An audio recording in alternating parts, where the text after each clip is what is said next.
বাংলাদেশের সর্বশেষ গুরুত্বপূর্ণ আপডেট সংবাদ আপনাকে স্বাগত। শুরুতে সংবাদ শিরোনাম, পরে বিস্তারিত। শুরুতেই জানাবো, উচ্চ আদালতে বিচারক নিয়োগ হবে কাউন্সিলের মাধ্যমে, অধ্যাদেশ জারি। উচ্চ আদালতে বিচারক নিয়োগ হবে স্বতন্ত্র কাউন্সিলের মাধ্যমে, এমন বিধান রেখে সুপ্রিম কোর্টের বিচারক নিয়োগ অধ্যাদেশ জারি করা হয়েছে। আজ মঙ্গলবার ২১শে জানুয়ারি বিকালে সচিবালয়ে সংবাদ সম্মেলনে সব তথ্য জানান আইন উপদেষ্টা ড আসিফ নজরুল। এরপর জানাবো, স্বৈরাচার সরকারের দেয়া বাজেট বাতিল করে অন্তর্বর্তীকালীন বাজেট ঘোষণা করুন আমির খসরু। বিএনপির স্থায়ী কমিটির সদস্য আমির খসরু মাহমুদ চৌধুরী বলেছেন, স্বৈরাচার সরকারের বাজেট বাতিল করে আপনারা এখন অন্তর্বর্তীকালীন বাজেট ঘোষণা করেন, কারণ স্বৈরাচারের বাজেট তো দুর্নীতির বাজেট ছিল। মঙ্গলবার ২১শে জানুয়ারি দুপুরে যশোরে এক মতবিনিময় সভায় সব কথা বলেন বিএনপির জাতীয় স্থায়ী কমিটির সদস্য আমির খসরু মাহমুদ চৌধুরী। এদিকে ৪৭তম বিসিএস এর আবেদনের সময় বাড়ল।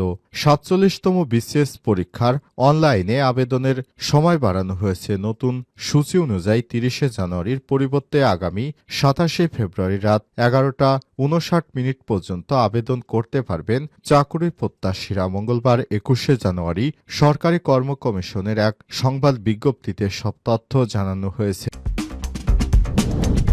এবারে জানাবো, সাইবার সিকিউরিটি আইনের সব মামলা প্রত্যাহার করা হবে বললেন আসিফ নজরুল। সাইবার সিকিউরিটি আইনের অধীনে যত মামলা রয়েছে সব মামলা প্রত্যাহার করা হবে। আজ ২১শে জানুয়ারি আইন, বিচার ও সংসদ বিষয়ক মন্ত্রণালয়ে আয়োজিত সংবাদ সম্মেলনে এসব তথ্য জানান ড আসিফ নজরুল। এদিকে যুক্তরাষ্ট্রে আরও বেশি রোহিঙ্গা পুনর্বাসনের আহ্বান স্বরাষ্ট্র উপদেষ্টার। যুক্তরাষ্ট্রে আগের থেকে আরও বেশি রোহিঙ্গা শরণার্থী বাস্তুচ্যুত মিয়ানমারের নাগরিক পুনর্বাসনের আহ্বান জানিয়েছেন স্বরাষ্ট্র উপদেষ্টা লেফটেন্যান্ট জেনারেল মোহাম্মদ জাহাঙ্গীর আলম চৌধুরী। আজ ২১শে জানুয়ারি বিকেলে সচিবালয়ে উপদেষ্টার অফিস কক্ষে ঢাকায় নিযুক্ত দূতাবাসের চাজদা অ্যাফেয়ার্স ট্রেসি অ্যান্ড জ্যাক বনসন এর সাক্ষাৎ করতে এলে তিনি আহ্বান জানান। এবং সর্বশেষ জানাবো, পদত্যাগপত্র জমা দিলেন ইসরায়েলের সেনাপ্রধান।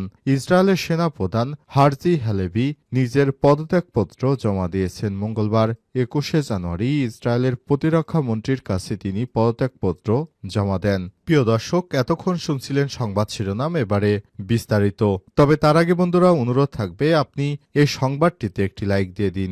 এই চ্যানেলে আপনি নতুন হয়ে থাকলে আমাদের সংবাদটি দেখতে দেখতে চ্যানেলটি সাবস্ক্রাইব করে রাখুন। কমেন্ট করে বন্ধুরা আপনার মূল্যবান মতামত জানিয়ে দিন আপনি বিশ্বের কোন দেশ থেকে বা বাংলাদেশের কোন স্থান থেকে আমাদের সংবাদটি দেখছেন এবং শুনছেন। এবারে বিস্তারিত। উচ্চ আদালতের বিচারক নিয়োগ হবে কাউন্সিলের মাধ্যমে, অধ্যাদেশ জারি।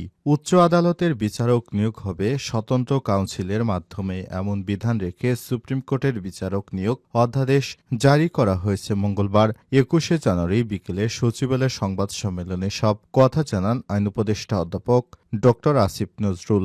সুপ্রিম কোর্টের বিচারক নিয়োগ অধ্যাদেশ ২০২৫-এর গেজেট জারির কথা জানিয়ে আসিফ নজরুল বলেছেন, এতে উচ্চ আদালত বিচারক নিয়োগে একটি কাউন্সিলের বিধান করা হয়েছে। প্রধান বিচারপতির নেতৃত্বে আপিল বিভাগের ২ জন বিচারক, একজন অবসরপ্রাপ্ত, একজন কর্মরত, হাইকোর্টের ২ জন বিচারক এবং অ্যাটর্নি জেনারেল নিয়ে ৬ সদস্যের এই কাউন্সিল গঠন করা হবে। তিনি বলেছেন, এই কাউন্সিল নিজ উদ্যোগে সম্ভাব্য প্রার্থীদের নাম সংগ্রহ করবে। এই সঙ্গে যে কোনো মানুষ, যে কোনো আইনজীবী যাতে নিজের ইচ্ছা আবেদন বা কারো নাম প্রস্তাব করতে পারে সেই ব্যবস্থা আছে। এই কাউন্সিলে প্রাথমিক যাচাই বাছাই করার পর সাক্ষাৎকার নেবে। এই কাউন্সিলের নাম হবে সুপ্রিম জুডিশিয়াল অ্যাপয়েন্টমেন্ট কাউন্সিল।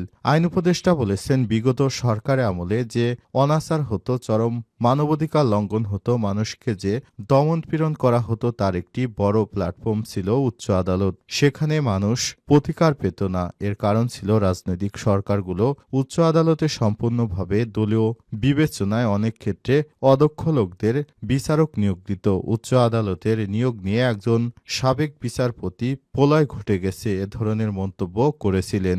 উচ্চ আদালতে যদি স্বচ্ছ প্রক্রিয়ায় যোগ্য ও নিরপেক্ষ ব্যক্তিরা বিচারক হিসেবে নিয়োগ না পান, তাহলে দেশের ১৭ কোটি মানুষের মানবাধিকারের প্রশ্নটি অমীমাংসিত ও ঝুঁকির মধ্য থেকে যায়। উচ্চ আদালতে স্বচ্ছ প্রক্রিয়ায় অভিজ্ঞ, দক্ষ ও দলনিরপেক্ষ এবং প্রকৃত যোগ্য ব্যক্তিরা বিচারক হিসেবে নিয়োগ পাবেন। এমন একটি চাহিদা সমাজে বহু বছর ধরে ছিল। এখনও এ বিষয়ে আইন হয়েছে। একটি স্বচ্ছ জবাবদিহি প্রক্রিয়ার মাধ্যমে উচ্চ আদালতে বিচারকেরা নিয়োগ পাবেন বলে আশা প্রকাশ করেছেন তিনি। স্বৈরাচার সরকারের দেয়া বাজেট বাতিল করে অন্তর্বর্তী বাজেট ঘোষণা করুন আমির খসরু। বিএনপির স্থায়ী কমিটির সদস্য আমির খসরু মাহমুদ চৌধুরী বলেছেন, স্বৈরাচার সরকারের বাজেট বাতিল করে আপনারা এখন অন্তর্বর্তী বাজেট ঘোষণা করেন, কারণ স্বৈরাচারের বাজেট তো দুর্নীতির বাজেট। মঙ্গলবার ২১শে জানুয়ারি দুপুরে যশোরের এক মতবিনিময় সভায় তিনি এমন কথা বলেছেন।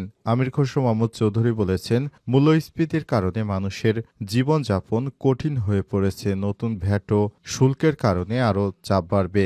অন্তর্বর্তীকালীন সরকার এই কর প্রত্যাহার করতে হবে। তিনি বলেছেন, সংস্কার অনেক দলের কাছে নতুন কিছু হতে পারে, তবে বিএনপির জন্য এটি নতুন কিছু নয়। বাংলাদেশ স্বাধীন হওয়ার পর যত সংস্কার হয়েছে তার ৯০% বিএনপি বাস্তবায়ন করেছে। তাই সংস্কারের ব্যাপারে কারো সবক নেওয়া লাগবে না বিএনপির এই স্থায়ী কমিটির সদস্য বলেছেন, জিয়াউর রহমান একদলীয় শাসন থেকে বহুদলীয় গণতন্ত্র চালু করেছিলেন। আমরা একটি শক্তিশালী অর্থনীতি করেছিলাম। সেটি অব্যাহত থাকলে অনেক আগেই বাংলাদেশ উন্নতশীল দেশে পরিণত হতো, কিন্তু বিগত সময়ে লুটপাট করে দেশের অর্থনীতি পিছিয়ে দেয়া হয়েছে। তিনি বলেছেন, বাংলাদেশকে এগিয়ে নিতে হলে বিএনপির কোনো কথাকেই ফেলে দেয়া যাবে না। বিএনপি যে ধরনের কার্যক্রম উদ্যোগ হাতে নিয়েছে এভাবেই চলতে থাকলে বাংলাদেশ এতদিন এগিয়ে যেত বলে মন্তব্য করেছেন বিএনপির জাতীয় স্থায়ী কমিটির সদস্য আমির খসরু মাহমুদ চৌধুরী। ৪৭তম বিসিএস এর আবেদনের সময় বাড়ল।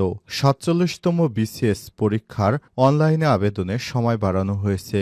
নতুন সূচি অনুযায়ী ৩০শে জানুয়ারির পরিবর্তে আগামী ২৭শে ফেব্রুয়ারি রাত ১১টা ৫৯ পর্যন্ত আবেদন করতে পারবেন চাকুরি প্রত্যাশীরা। মঙ্গলবার ২১শে জানুয়ারি সরকারি কর্ম কমিশনের এক সংবাদ বিজ্ঞপ্তিতে সব তথ্য জানানো হয়। বিজ্ঞপ্তিতে বলা হয়েছে, ৪৭তম বিসিএস এ আবেদনের সময় ৩০শে জানুয়ারির পরিবর্তে ২৭শে ফেব্রুয়ারি রাত ১১টা ৫৯ পর্যন্ত বাড়ানো হয়েছে। কেবল ইউজার আইডি প্রাপ্ত প্রার্থীরা এই সময়ের পরবর্তী ৭২ ঘণ্টা অর্থাৎ ২ মার্চ রাত ১১টা ৫৯ পর্যন্ত ফি জমা দিতে পারবেন। নির্ধারিত তারিখ ও সময়ের পর কোনো আবেদনপত্র গ্রহণ করা হবে না। অবতীর্ণ প্রার্থীর যোগ্যতা: যদি কোনো প্রার্থী এমন কোনো পরীক্ষায় অবতীর্ণ হয়ে থাকেন যে পরীক্ষায় পাশ করলে তিনি ৪৭তম বিসিএস পরীক্ষায় অংশগ্রহণের যোগ্যতা অর্জন করবেন। যদি এ ধরনের কোনো পরীক্ষা কেউ দিয়ে থাকেন বা তার যদি যোগ্যতা থাকে তা সাময়িকভাবে গ্রহণ করা হবে। কেবল সেই প্রার্থীকেই অবতীর্ণ প্রার্থী হিসেবে বিবেচনা